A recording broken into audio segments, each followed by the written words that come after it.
মাইশোর বা মহীশূর ভারতের কর্ণাটক রাজ্যের এমন একটি শহর যাকে কর্ণাটকের প্রাসাদের শহর হিসেবে বর্ণনা করা হয়, যেখানে ওয়াদিয়ার রাজবংশের বসবাস ছিল।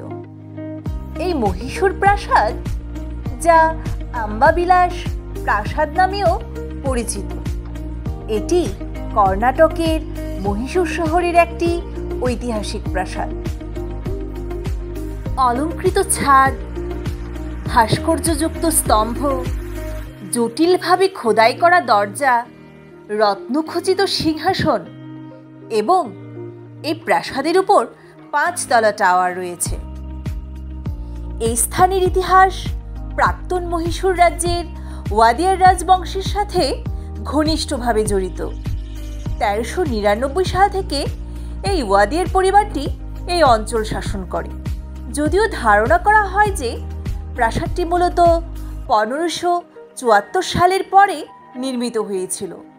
বর্তমান স্থানে প্রথম প্রাসাদের উল্লেখ পাওয়া যায় 1638 সালে।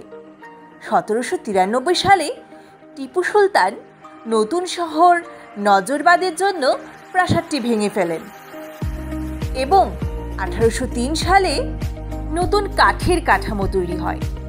তবে 1897 সালে কোনো এক বিবাহের উৎসবের সময় আগুন লেগে পুড়ে যায়।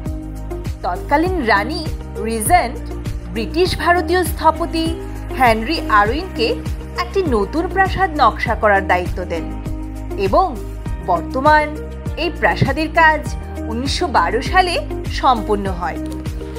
1947 সালে ভারতের স্বাধীনতার পর প্রাসাদটি রাষ্ট্রীয় মালিকানায় আসে, যদিও এর কিছু অংশ প্রাক্তন মহারাজাদের বংশধরদের কাছে হস্তান্তর করা হয়।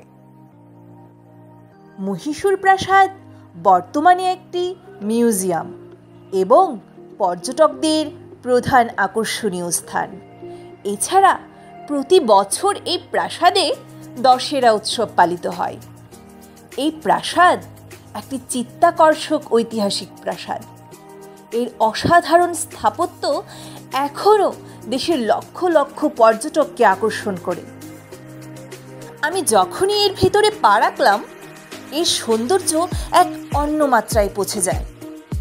যারা মহীশূরের ঐতিহাসিক তাৎপর্য এবং প্রাণবন্ত সংস্কৃতির এক নিমগ্ন অভিজ্ঞতা পেতে চান, তাদের অবশ্যই এই বিশাল প্রাসাদের দেওয়ালের ভিতরে রাতের বেলায় আয়োজিত মনোমুগ্ধকর লাইটিং সাউন্ড শো মিস করা উচিত নয়।